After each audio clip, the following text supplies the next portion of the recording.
નમસ્કાર દર્શક મિત્રો, હું છું વાહિદ મસદ્દી અને આપ નિહાળી રહ્યા છો હમ ટીવી ભરૂચ ન્યૂઝ। હવે નિહાળીશું આજના મુખ્ય સમાચારો।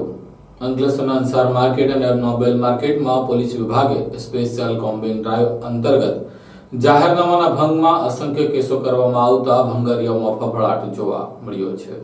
ભરૂચમાં સ્પેશિયલ કોમ્બિંગ ડ્રાઈવ અંતર્ગત સ્ક્રેપના ગોડાઉનમાં ચેકિંગ કરતા જાહેરનામા ભંગ કરનારો સામે કાર્યવાહી કરવામાં આવી હતી। ભરૂચ જિલ્લામાં કાયદો અને વ્યવસ્થા જળવાઈ રહે તે હેતુસર જિલ્લા પોલીસ વડા મોહિત ચાવડાની સૂચનાના માર્ગદર્શન હેઠળ એસઓજી પોલીસે સ્પેશિયલ ડ્રાઈવ હાથ ધરી હતી। અંકલેશ્વરના અંસાર માર્કેટ નોબલ માર્કેટમાં કલાકો સુધી ગોદાઉનોમાં ચેકિંગ ચાલ્યું હતું। ચેકિંગમાં 11 અધિકારીઓ, 90 પોલીસ જવાનો અને 10 ટીમોએ સ્ક્રેપ ગોડાઉન ખાતે સ્ક્રેપનો ધંધો કરતા ઈસમોની સતત સઘન તપાસ કરી હતી। ચેકિંગ દરમિયાન સ્ક્રેપ ગોડાઉનમાં શંકાસ્પદ જગ્યામાં ભાડા કરાર નહીં કરનારા ઈસમોના પોલીસ વેરિફિકેશન બાદ ચેક કરતા જાહેરનામાના ભંગ બદલ 50 કેસો, બી રોલના 25 કેસ તેમજ બીએનએસએસની કલમ 9 મુજબ કેસો કરાયા હતા।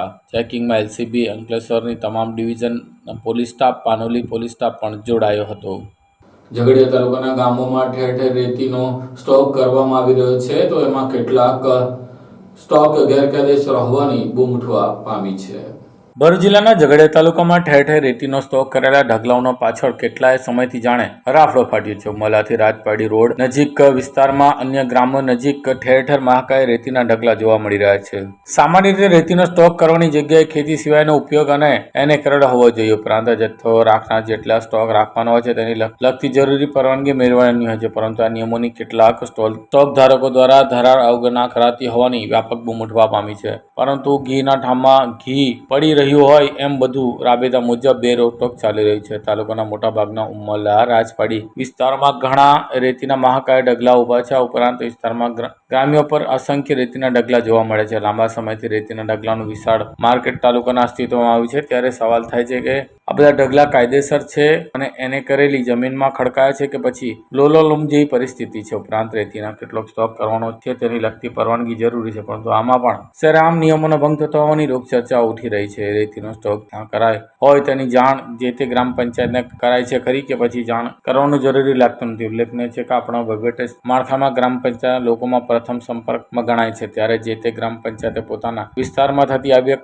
ધંધાકીય પ્રવૃત્તિની જાણ રાખવી જરૂરી જણાય છે। રેતીના ઢગલા રહેણાંક વિસ્તારોમાં અડીને ઊભા કરવામાં આવી રહ્યા છે, જેને લઈને માનવો રહેણાંક વિસ્તારોમાં ઘણીવાર મુશ્કેલીનો સામનો પડતો હોવાનું પણ જાણવા મળ્યું છે। પવનના કારણે રેતી ઉડતા માણસો તેમજ વાહન ચાલકોને મુશ્કેલી ઊભી થઈ રહી છે। ઝઘડિયા તાલુકાના રાજપાડી, ઉમરલા સહિતના વિવિધ વિસ્તારોમાં બિલાડીની ટોપની જેમ ફૂટી નીકળેલા રેતીના ઢગલાઓની સઘન તપાસ કરવા જિલ્લા ખાણ ખનીજ વિભાગ, તાલુકાના અધિકારીઓ તાકીદે આગળ આવવાની જરૂર જણાય છે। તાલુકામાં બેફામ બનતા જતા ખનીજ માફિયાઓને અંકુશમાં લાવવા જવાબદાર તંત્રએ સમયસર અવારનવાર સઘન તપાસ કરવાની જરૂર હોવાનું લોકો કહી રહ્યા છે। અંકલેશ્વર તાલુકાના અંડાળા ગામે માસીના પુત્રએ બહેનનું ગળું કાપી હત્યા કરવાનો પ્રયાસ કરવાની ઘટનાને લઈને ચકચાર મચી જવા પામી છે। અંકલેશ્વરના અંડાળા ગામની રાધેનગર સોસાયટીમાં મોસિયાઈભાઈએ આગામીઓ કારણસર મોઢું દબાવી ચપ્પુ વડે ગળું કાપી ગંભીર ઇજા પહોંચાડવાની ઘટના ઘટી છે। અંકલેશ્વર તાલુકાના અંડાળા ગામની રાધેનગર સોસાયટીમાં રહેતી મયુરી સુમિત પટેલ ગત રોજ 1:30 વાગ્યાના સુમારે પોતાના ઘર હતી। તે દરમિયાન અક્ષરધામ સોસાયટીમાં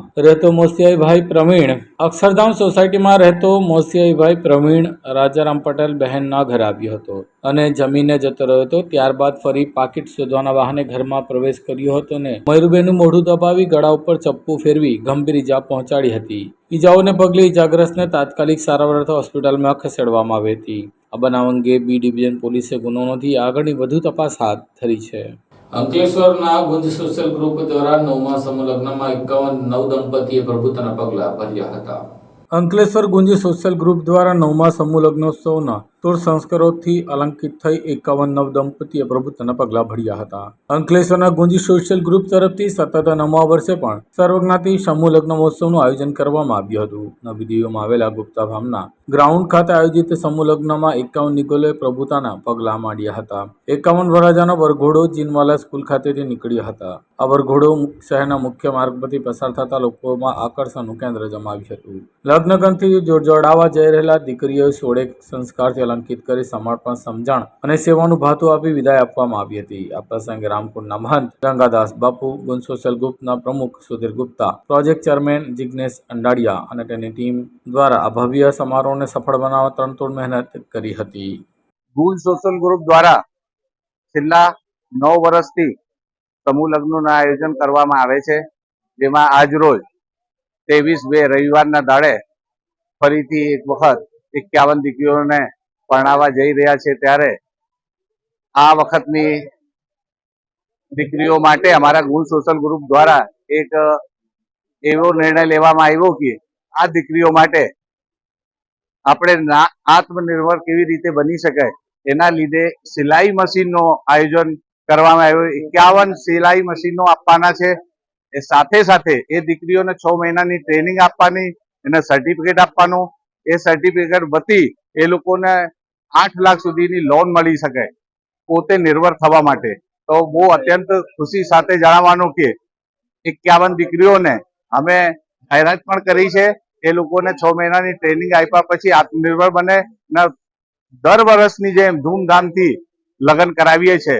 અગત્યની વાત એવી છે 51 દીકરીઓમાં 37 જોડા તો એવા છે કે SC/ST ના છે, 13 જોડા એવા છે ઓબીસી ને એક જનરલ કેટેગરીની. 2 દીકરીઓને તો મા બાપ જ નથી. એવી દીકરીઓને ખાસ અમે એવું અવસર પર એ લોકોને પરણાવતા બહુ હર્ષની લાગણી અનુભવીએ છે. સાથે સાથે 13 જોડાને એવું છે કે જેને કોઈના મા નથી, કોઈના બાપ નથી, તેને પણ આમાં આ મંડપમાં લગ્ન કરવાનું, અમને એક કન્યાદાન કરવાનો અવસર મળ્યો છે. આ તબક્કે તમામ દીકરીઓને ગુણ સોશિયલ ગ્રુપના પ્રમુખ તરીકે સદસ્યો તરફથી ખૂબ ખૂબ આશીર્વાદ ને ભવિષ્યમાં આ લોકો આગળ વધે ને ભગવાન એમના પર હર હંમેશ કૃપા બનાવી રખાય એવી અમે પ્રાર્થના કરીએ છીએ. અંકલેશ્વરમાં ઓર્ગેનિક આંબાની ખેતી કરતા ખેડૂતો રોગ સહિતના પરિબળોને કારણે કેરીના પાક ઉપર અસર થતા ખેડૂતોમાં નિરાશા જોવા મળી રહી છે. અંકલેશ્વરમાં ઓર્ગેનિક આંબાની ખેતી કરતા ખેડૂતો રોગ સહિત પરિબળોને કારણે કેરીના પાક પર તેની અસરને લઈને નિરાશામાં મુકાયા છે. અંકલેશ્વર તાલુકાના દીવી, જીતાલી સહિતના ગામોમાં કેટલાક ખેડૂતો ઓર્ગેનિક આંબાની ખેતી કરે છે. ખેડૂતો કેસર, લંગડ જેવી આંબાની વિવિધ કલમો પોતાની વાડીઓમાં ઉગાડી મોટા પાયે કેરી પકવે છે. અંકલેશ્વર તાલુકાના દીવા ગામના ખેડૂતો જમિયતભાઈ મગનભાઈ પટેલ ગામની સીમમાં પોતાની વાડીમાં આંબાની ઓર્ગેનિક ખેતી કરે છે. તેઓ છેલ્લા ઘણા વર્ષથી વિવિધ જાતની કેરીઓનું ઉત્પાદન મેળવે છે. આ વર્ષે શરૂઆતમાં સારી રીતે કેરીનો પાક થવાની આશા સેવી હતી, પરંતુ હાલમાં આંબાના મોર બળી ગયા હતા. સાથે આંબા ઉપર રોગ આવતા ફરી કેરી બળીને ખરી પડી હતી. હાલ તો કેરીની સિઝનનો ઘણો ટાઈમ હોવાથી સોપારીની સાઈઝમાં કેરી થશે, ત્યારબાદ જ પાક કેટલો ટકે છે તે બાદ જ તેનો ભાવ અને ફાયદો ખેડૂતોને થશે તે કહી શકાય છે. પરંતુ આ વર્ષે પણ આંબાની ખેતી કરતા ખેડૂતોને નિરાશા જોવા મળી છે. જમિયતભાઈ મગનભાઈ પટેલ, હું દીવા ગામનો ખેડૂત છું. આ વર્ષે હું પણ ઘણા વર્ષોથી આંબાની ખેતી કરું છું. આંબાની ખેતી ઉપર અમારે આ વર્ષે એટલો બધો મોહ આવેલો હતો કે અમને એવી આશા હતી કે આ વર્ષે આમ જનતાને અમે ખેડૂતો બહુ સારી કેરી ને સસ્તી કેરી ખરીદશું, પણ પાછળથી એની અંદર ઘેરવો ચોપડો જે કહેવામાં આવે છે એ આવવાથી મોર બધો બળી ગયો છે અને જવલ્લે જ કેરી દેખાય છે. અત્યારે હજુ બહુ નાની કેરી છે, અત્યારે ચણી બહુ જેવડી પર કેરી નથી થઈ, પણ સુપારી જેવડી કેરી થતાં હજુ શું આફત આવશે એ અમારે કહેવાય નહીં. અત્યારે અમારે આસમાની સુલતાની છે, એટલે હવે પછી પણ કેરી જ્યારે તૈયાર થશે ત્યારે કહી શકશું કે આમ જનતાને શું ભાવે કેરી ખાવા મળશે ને અમે શું કમાઈશું ને શું મેળવીશું એ ભગવાન ભરોસે છે. એટલે આજે તો અમારી પાસે ખેડૂત પર બહુ મોટી આફત આવેલી છે અને કેરીની ખેતી કરતા, આંબાની ખેતી કરતા ખેડૂતને વારો આવ્યો છે. ગઈ વખતે શું પરિસ્થિતિ હતી? ગઈ સાલ આ પરિસ્થિતિમાં એવું હતું કે ગઈ સાલ પર આજ કમોસમી વરસાદ હોય એટલે ગઈ સાલ પર અમને આમ જનતાને કેરી સસ્તી ખબર નથી, કારણ અમને ખેડૂત પર આમદાની જે મળી જોઈએ એ અમને નફો મળ્યો નથી. એટલે ગઈ સાલ અમને પણ કેરીની ખેતી અંદર નુકસાન થયું છે. અંકલેશ્વરમાં સંત નિરંકારી શાખા દ્વારા પ્રોજેક્ટ અમૃત અંતર્ગત નહેરની સફાઈ કરવામાં આવી હતી. સંત નિરંકારી અંકલેશ્વર શાખા દ્વારા પ્રોજેક્ટ અમૃત અંતર્ગત નહેરની સફાઈ કરવામાં આવી હતી. સંત નિરંકારી અંકલેશ્વર શાખા દ્વારા સફાઈ પ્રોજેક્ટ અંતર્ગત નહેરની સાફ સફાઈ કરીને નહેરને ક્લીન કરવાનો પ્રયાસ કરવામાં આવ્યો હતો. પ્રોજેક્ટ અમૃત સ્વચ્છ પાણી, સ્વચ્છ મન અને સંરક્ષણ પગલે અંતર્ગત સંત નિરંકારી અંકલેશ્વરના શાખા દ્વારા જોગસ પાર્ક પાસેની નહેરની સફાઈ કરવામાં આવી હતી, જેમાં સંયોજકો તરફથી આરપી ગુપ્તાના માર્ગદર્શન હેઠળ લગભગ 100 થી વધુ સ્વયંસેવકોએ સાફ સફાઈ કરીને નહેરને ક્લીન કરવાનો પ્રયાસ કર્યો હતો. આ અભિયાનમાં અંકલેશ્વરના સંચાલક मनोज मंडल, अंकलेश्वर मीडिया कन्वीनर बब्बन महादिक उपस्थित રહ્યા હતા. मेरा नाम आरपी गुप्ता, भरूच जिला नर्मदा जिला संयोजक। आज सदगुरु माता जी सुखा जी की कृपा से इस 1600 सिटी में जो इंडिया में हमारा प्रतिष्ठित अमृत स्वच्छ जल स्वच्छ मन का ये अभियान चल रहा है, इसमें हिस्सा हमारे अंकलेश्वर ब्रांच में आया है। आज अंकलेश्वर में जोगेश पार्क में हम पिछले साल भी किया और इस साल भी कर रहे हैं। करीब 100 वॉलंटियर सेवा दल के जवान मिल करके ये स्वच्छ मन स्वच्छ जल के सफाई अभियान हम कर रहे हैं। प्यार से बोले धन्यवाद।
Do you want to crack IELTS or PT exam in the first attempt? Do you face problems in vocabulary learning? Are you not able to find the right location of answers in reading module? And you also face problems in writing and speaking module? Then join English Lab's Powered Center, which is working for 26 years in the field of IELTS and spoken English. On joining English Lab Center, you will get a unique course kit, AI-based mobile app, and through our techniques, more than 1000 students have cleared their IELTS exams in the first attempt. So what are you guys waiting for? Click on the given link and book your demo now.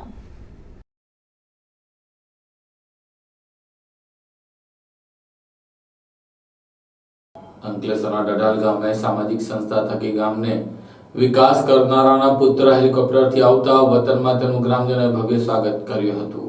USA થી અમદાવાદ આવ્યા બાદ હેલિકોપ્ટરમાં પોતાના માદર વતન અંકલેશ્વર તાલુકાના ડઢાલ ગામે આવી પહોંચેલા પિતા સહિત પુત્રનું ગ્રામજનોએ ભવ્ય સ્વાગત કર્યું હતું। અંકલેશ્વર તાલુકાના ડઢાલ ગામે રહેતા અને ટાઈગર ટીમ ફાઉન્ડેશનના સ્થાપક હનીફ ગોગોળા સામાજિક સેવા સાથે સંકળાયેલ છે। તેઓનો પુત્ર હાલ યુએસએ થી અમદાવાદ ત્યારબાદ હેલિકોપ્ટરમાં વતન અંકલેશ્વર ખાતે ડઢાલ આવી પહોંચતા પુત્રનું પિતા સહિત ગ્રામજનોએ ભવ્ય સ્વાગત કર્યું હતું। હનીફ ગોગોળા દ્વારા પોતાના ગામના વિકાસ કામો કરવામાં આવી રહ્યા છે ત્યારે વતન પ્રત્યે પ્રેમ ધરાવનાર પુત્રએ પણ ડઢાલ ગામે આવી ગ્રામ પ્રત્યેની ફરજ અદા કરવામાં આવી પહોંચ્યા હતા। પોતાના માતા પિતાના સપનાને સાકાર કરવા આવ્યા છે। જેઓ ગામમાં પ્રવેશતા જ જરૂરિયાતમંદ લોકોને ટી શર્ટની સાથે ભોજનની વ્યવસ્થા કરી સેવા કાર્યનો પ્રારંભ કર્યો હતો। ભરૂચમાં રંગ અવધૂત સોસાયટીના એક મકાનમાં કોબરા સાપને જીવદયા પ્રેમી દ્વારા રેસ્ક્યુ કરી સલામત સ્થળે છોડી મૂકવામાં આવ્યો હતો। ભરૂચની રંગ અવધૂત સોસાયટીમાં સાપ દેખાતા મકાનના રહેતા લોકોમાં ભયનો માહોલ જોવા મળ્યો હતો। જેની જાણ જીવદયા પ્રેમીને કરવામાં આવતા તેઓ તાત્કાલિક ઘટના સ્થળે દોડી આવી સાપનું રેસ્ક્યુ કરીને તેને સલામત સ્થળે છોડ્યો હતો। ભરૂચ શહેરના રંગ અવધૂત સોસાયટીમાં આવેલા B37માં રહેતા મકાન માલિકના મકાનમાં સાપ દેખાયો હતો। મકાન માલિક અને તેના પરિવારમાં ભયનો માહોલ જોવા મળ્યો હતો। જેની જાણ ભરૂચ શહેરના નેચરલ પ્રોટેક્શન ચેરિટેબલ ટ્રસ્ટના હિરેન શાહ અને તેની ટીમને કરતા તેઓ દોડી આવ્યા હતા। ત્યારબાદ ભારે જહેમત બાદ 3 ઝેરી સાપો પૈકી એક કોબરા સાપનું રેસ્ક્યુ કરીને ઝડપી પાડ્યો હતો। આ સાપ અંદાજિત 5 થી 6 ફૂટ લાંબો કોબરા હોય તેને સલામત સ્થળે છોડવાની કવાયત હાથ ધરી હતી। કોબરા સાપ પકડાઈ જતા મકાન માલિકે રાહતનો શ્વાસ લીધો હતો। ભરૂચમાં સંત નિરંકારી મિશન દ્વારા નર્મદા મૈયા ઘાટ ખાતે સફાઈ અભિયાન હાથ ધરવામાં આવ્યું હતું. સંત નિરંકારી મિશન સંત Nirankari charitable foundation Delhi Bharuch branch દ્વારા પ્રોજેક્ટ અમૃત હેઠળ નર્મદા મૈયા ઘાટ ઉપર નીલકંઠેશ્વર મંદિર ખાતે સફાઈ હાથ ધરવામાં આવ્યું હતું. સંત નિરંકારી મિશનના વડા સદગુરુ માતા સુદીક્ષાજી મહારાજના દિવ્ય આશીર્વાદ થકી પ્રોજેક્ટ અમૃત હેઠળ સતત ત્રીજા વર્ષે પણ ભારતમાં 1600 થી વધુ જળાશયો એક સાથે સફાઈ અભિયાન કરી સ્વચ્છતા કરવામાં આવી રહી છે. જેના ભાગરૂપે સંત નિરંકારી મિશનની ભરૂચ બ્રાન્ચ દ્વારા નર્મદા મૈયા ઘાટ ખાતે નીલકંઠેશ્વર મંદિર પાસે સફાઈ કરી ઘાટ સુંદર અને સ્વચ્છ બનાવવામાં આવ્યું હતું. આ કાર્યમાં ભરૂચ, એકસાલ, ત્રાલસા, દહેજ, પખાજણ આસપાસના ગામોના 150 થી વધારે સંત નિરાકારી મિશનના અનુયાયીઓએ ભાગ લીધો હતો. નિરંકારી બાબા હરદેવજી મહારાજની શિક્ષા પ્રદૂષણ અંદર હોય કે બહાર બંને હાનિકારક છે અને સ્વચ્છ જળ સ્વચ્છ મનના સ્લોગનને સાર્થક બનાવવા માટે સંત નિરંકારી મિશનના અનુયાયીઓ દ્વારા અથાગ પ્રયત્ન કરવામાં આવી રહ્યા છે. સંત નિરંકારી મિશનના વડા સદગુરુ માતા સુદીક્ષાજી મહારાજની અપાર और અસીમ કૃપા થકી આજે પૂરા ભારત વર્ષમાં 23 ફેબ્રુઆરી 2025 સવારે 7 વાગ્યાથી આ એક પ્રોજેક્ટ અમૃતના તહેત સ્વચ્છ જલ સ્વચ્છ મન ના જે એક સ્લોગન થકી ભારતભર વર્ષમાં 1600 થી પણ વધારો જળાશયોની સાફ સફાઈ ચાલી રહી છે અને સદગુરુ માતા સુદીક્ષાજી મહારાજની અપાર કૃપાથી આજે બાબા હરદેવસિંહજી મહારાજની શીખલાઈ કે જે પ્રદૂષણ અંદર હોય કે બહાર એ બંને હાનિકારક છે એને સાર્થક કરવા માટે આજે સંત નિરંકારી મિશનની જે બ્રાન્ચ ભરૂચ બ્રાન્ચ છે એ ભરૂચ બ્રાન્ચમાં પણ દહેજ, તાલસા, એકસાલ, ભરૂચ, પખાજણ અને અનેકો ગામોથી કરીબ 150 થી બી વધારે અનુયાયીઓ ઉપસ્થિત થઈ અને આ નર્મદા ઘાટ નીલકંઠેશ્વર મંદિરની પાછળ જે નર્મદા મૈયાનો ઘાટ છે એને સ્વચ્છ અને સુંદર બનાવવાનો જે પ્રયાસ કરી રહ્યા છે.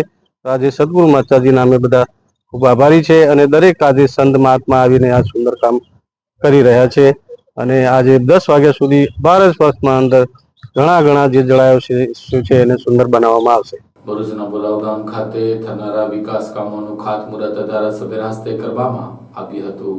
ભરૂચના ધારાસભ્યના હસ્તે બોલાવમાં 1,46 લાખના વિવિધ વિકાસ કામોનું લોકાર્પણ અને ખાતમુહૂર્ત કરવામાં આવ્યું હતું.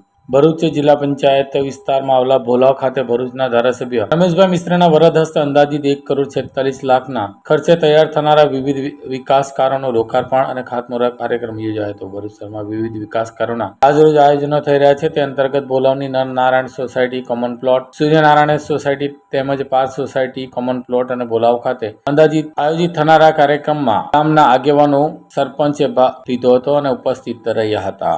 આજે ભોલાવ ગ્રામ પંચાયતની હદમાં આવેલી જુદી જુદી સોસાયટીઓમાં અનેક વિકાસના કામોના ખાતમુહૂર્ત અને લોકાર્પણ કરવામાં આવ્યા છે. 1,64 લાખ રૂપિયાના ખર્ચે લગભગ 30 થી વધારે કામોના ખાતમુહૂર્ત અને લોકાર્પણ આજે થઈ રહ્યા છે. ગ્રામ પંચાયતના સોગંદોરમાંથી, જિલ્લા પંચાયતના સભ્યની ગ્રાન્ટમાંથી, સંસદ સભ્ય મનસુખભાઈ વસાવાની ગ્રાન્ટમાંથી, MLA ગ્રાન્ટમાંથી જુદા જુદા ગ્રાન્ટોનું સંકલન કરીને પંચાયતથી લઈને જિલ્લા પંચાયત, ગ્રામ પંચાયતના સભ્યો આ બધાના કોઓર્ડિનેશનથી જુદી જુદી સોસાયટીઓમાં નવા વિકાસના કામોનું લોકાર્પણ કર્યું છે અને જે કામો આગામી સમયમાં થવાના છે એના ખાતમુહૂર્ત કર્યા છે. ખૂબ મોટી સંખ્યામાં આ બંને કાર્યક્રમમાં સોસાયટીના અને ગામના લોકો અહીંયા ઉપસ્થિત રહ્યા છે અને એમના ચહેરા ઉપર આ બધા કામો થવાના કારણે આનંદની લાગણી છે. આ કાર્યક્રમ દરમિયાન ભેગા થયેલા લોકોએ અનેક પ્રશ્નો રજૂ કર્યા છે જેનો પણ ઉકેલ અમે આગામી 3-4 મહિનામાં ચોમાસાની સિઝન પહેલા વરસાદના પાણી ભરાવાનો પ્રશ્ન હોય, ડ્રેનેજની ચોખ્ખાઈ માટેનો પ્રશ્ન હોય કે ચોકઅપ થયેલી ડ્રેનને ફરી શરૂ કરવાની હોય, નવી ડ્રેન નાખવાની હોય, આ બધા મુદ્દાઓનો પણ અમે સમાવેશ કરીને આગામી 1-8 મહિનામાં નવા આયોજન સાથે ભોલાવ ગ્રામ પંચાયતમાં હજી અનેક કામોના ખાતમુહૂર્ત કરીશું. અંકલેશ્વર ડિવિઝન પોલીસ મથકમાં દારૂના ગુનામાં નાસ્તા ફરતા આરોપીને ભરૂચથી ઝડપી લેવામાં આવ્યો હતો. અંકલેશ્વર એ ડિવિઝન પોલીસ મથકના પ્રોહિબિશન એક્ટના ગુનામાં સંડોવાયેલા આરોપીને પોલીસે ઝડપી લીધો હતો. અંકલેશ્વર એ ડિવિઝન પોલીસ મથકનો સ્ટાફ પેટ્રોલિંગમાં હતો તે દરમિયાન બાતમી મળી હતી કે પ્રોહિબિશન એક્ટના ગુનામાં સંડોવાયેલો આરોપી ભરૂચમાં ફરી રહ્યો છે. જેવી બાતમીના આધારે પોલીસે વોચ ગોઠવી હતી. રિક્ષા ચાલક એવા શેરપરા રોડ ઉપર આવેલા હમઝા પાર્ક સોસાયટીમાં રહેતો આરોપી શહેબાઝ ખાન ઉર્ફે શહેબાઝ સબ્બીર મારવાડીને ઝડપી પાડી વધુ તપાસ હાથ ધરી છે. અંકલેશ્વરની શ્રવણ વિદ્યા ભવન ખાતે વાર્ષિક ગણિત વિજ્ઞાન કલા પ્રદર્શનનું ભવ્ય આયોજન કરવામાં આવ્યું હતું. અંકલેશ્વરની શ્રવણ વિદ્યા ભવન ખાતે વાર્ષિક ગણિત વિજ્ઞાન કલા પ્રદર્શનનું આયોજન કરવામાં આવ્યું હતું, જેમાં મુખ્ય મહેમાન તરીકે અમદાવાદના રહેવાસી વોટર કલા રાષ્ટ્રીય બિપિન પટેલ ઉપસ્થિત રહ્યા હતા. વિદ્યાર્થીઓ અને શિક્ષકોને કલાને બિરદાવી હતી. કલા પ્રદર્શનમાં આદર્શ શાળાના શિક્ષક મહેશભાઈ વસાવા, શાળાના પ્રમુખ કિશોરભાઈ સુરતી, શાળાના આચાર્ય દીપિકાબેન મોદી, વિભાગીય વડા, શિક્ષકો, વાલીઓ, શાળાના બાળ કલાકારો ઉપસ્થિત રહ્યા હતા. કાર્યક્રમની શોભામાં અભિવૃદ્ધિ કરી મુખ્ય મહેમાન બિપિનભાઈ પટેલે વિદ્યાર્થીને પ્રોત્સાહિત કરતા કહ્યું હતું કે જીવનમાં નિયમિતતાનો ગુણ વિકસાવવો જોઈએ અને મનગમતું કાર્ય કરવું જોઈએ. શાળાના વિદ્યાર્થીઓ દ્વારા bubble art, Warli art, marble art, બોહિયો આર્ટ, મંડલા આર્ટ, સર્જનાત્મક કામગીરી વગેરે કલાઓ સૌ આગળ પ્રત્યક્ષ રીતે બતાવી સૌનું મન મોહી લીધા હતા. નર્સરી ધોરણ 11 સુધીના તમામ વિદ્યાર્થીઓ શાળા પ્રવૃત્તિઓના નમૂનાના કલા પ્રદર્શનમાં મૂકી પ્રદર્શનને દીપાવ્યો હતો. આ સાથે હમ ટીવી ભરૂચના સમાચાર પૂર્ણ થાય છે. આવતીકાલે ફરી મળીશું. ત્યાં સુધી રજા આપશો. નમસ્કાર.